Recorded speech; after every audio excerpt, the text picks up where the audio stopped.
यशोदा इस बात को सहन नहीं कर पाएगी कि कृष्ण मेरा बालक नहीं है। इतना प्रेम यशोदा श्री कृष्ण से करती है कि वो ये बात सुन नहीं पाएगी। इसीलिए हे अक्रूर, मैं तेरे सामने हाथ जोड़ता हूँ, ये बात यशोदा के सामने नहीं है। और नंद बाबा भीतर चली गई है और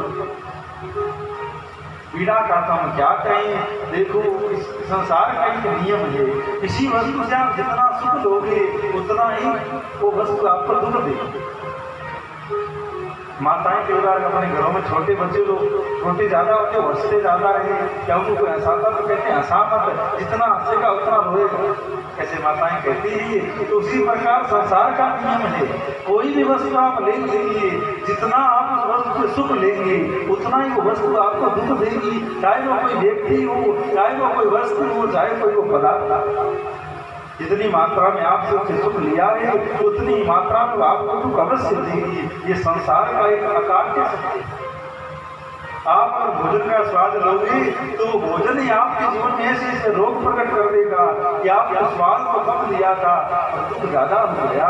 आपके घर में बालक आया, आपने बालक से सुख लिया तो आगे चलकर के वो इतना दुख आपके लिए प्रकट कर देगा कि आप सहन नहीं कर पाओगे।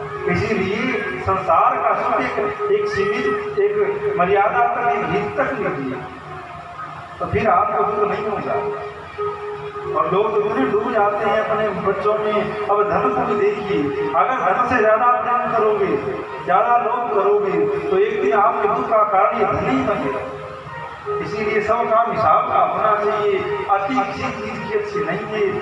पुराने लोग कहते कि ना घना बोलना, ना घनी चुप, और ना घना बरसना, और ना घनी धूप, अर्थात अति कोई चीज की ठीक नहीं है। पर यहाँ तो भगवान की लीला चल रही है, भगवान से प्रेम की बात आए तो वहाँ कोई अति की बात नहीं है, वहाँ तो अतियों से पार प्रेम किया जाता है।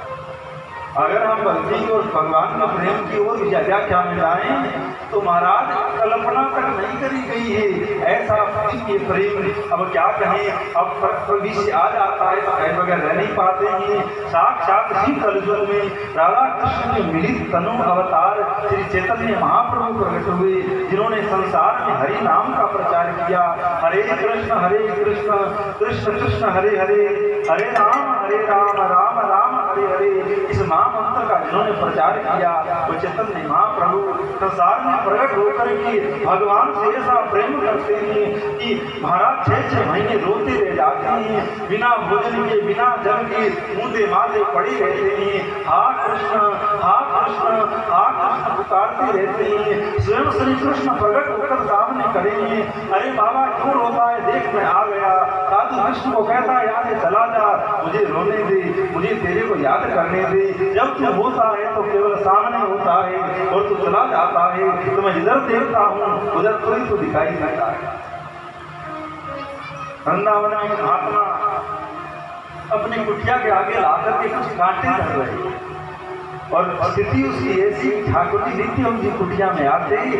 आज वृंदावन में 50 समय से महात्मा बैठे हैं जिनसे ठाकुर जी नित्य मिल रहे हैं, नित्य बात कर रहे हैं, नित्य उनको दर्शन दे रहे हैं। और प्रेमानंद बाबा उन महात्माओं में से एक है।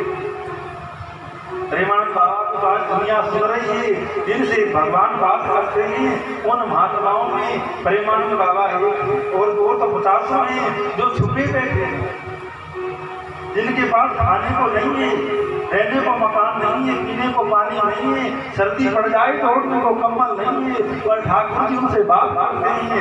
स्वयं ठाकुर को पूछते हैं, अरे बाबा तो सर्दी लग रही है तो कंबल ला दूं। बाबा कहते हैं अरे कंबल ही ओढ़ना था तो घर में रजाइयाँ थी, कंबल थे, धन था, सब था, हमें तो तुम्हारे दर्शन करने थे, इसलिए कंबल की आवश्यकता नहीं है, तुम आ गए तो सर्दी नहीं। कन्हैया तुम्हें एक नजर देखना है, कन्हैया तुम्हें एक नजर देखना है, ओ कन्हैया तुम्हें